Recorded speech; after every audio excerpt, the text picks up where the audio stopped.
Hello, this is Edward Ejim Akwara, aka the 1 Minute Diplomat, making this video from Dawaki, Abuja. I strolled out this evening to take fresh air and exercise my limbs, but importantly, to make this tape in continuation with the videos I have been making on what I call spiritual intelligence capacity building. Like I mentioned in my earlier videos,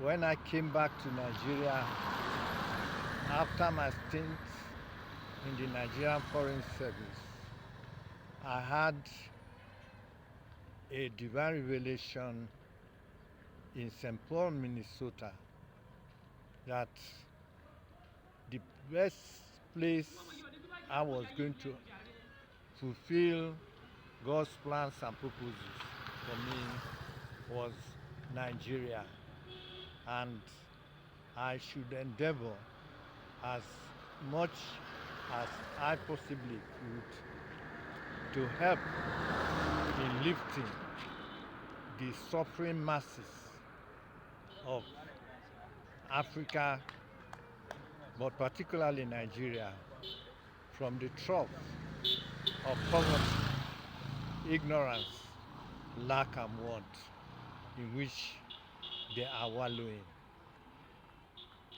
In my little travels around the world, gone to the whole countries of West Africa, lived and worked in France, United States, I visited England, I went to foreign service training in the Foreign Institute in Canberra, Australia. I've been a consul of Nigeria in New York City, and I have lived for some time in Minneapolis and later St. Paul in Minnesota. But God told me through an angelic visitation in St. Paul many years ago that I needed to go back to Nigeria. My intention was to have gone back to school to the University of Nebraska, which had given me admission to study law. But after this dream which I had, which I believe was an angelic visitation, I decided to come back to Nigeria and fulfill my destiny in helping my country that has helped me so much. So I worked, a minister whom I knew gave me a job, which I did. I was on the plateau to work for a military governor who's been a friend of mine, and so many other things. But I was not really fulfilled until I started trying to get together what I call the Million Millionaires Mastermind, which I'm trying to put together as the driving force for the financial emancipation of Africa, starting from Nigeria, my primary constituency. So I emphasize on the importance of quality thinking, because as the Holy Writ says, As a man thinketh in his heart, so it is he. In this part of the world, we have been subjugated by colonialism and what some people will believe is neo-colonialism. In fact, much of Africa is still under the thumb of the Western countries who meddle at will with the politics and economics of most of the African countries.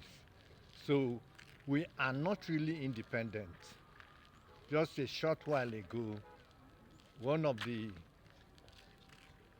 security agencies of a foreign country was saying that our president is their asset. I don't want to go further to try and explain what an asset is to somebody, but that says it all. And the man is sitting pretty. He's unbothered that he's a foreign agent. Could this ever happen? But it happens in Africa because the people don't know their right from their left. The people don't know that they are suffering from the greatest slavery, where these people whom they are looking up to as benefactors are pillaging us, robbing us blind, and they are still being healed by poor suffering masses. Even those who have been privileged to go to university still don't know much in terms of social initiative and sensitivity. So I have decided that the least I can do is to try as much as possible to teach our people how they can be able to take their destiny into their hands and turn situations around and help to lift this country, Nigeria, and Africa at large, out of the quagmire in which they find themselves. Thank you.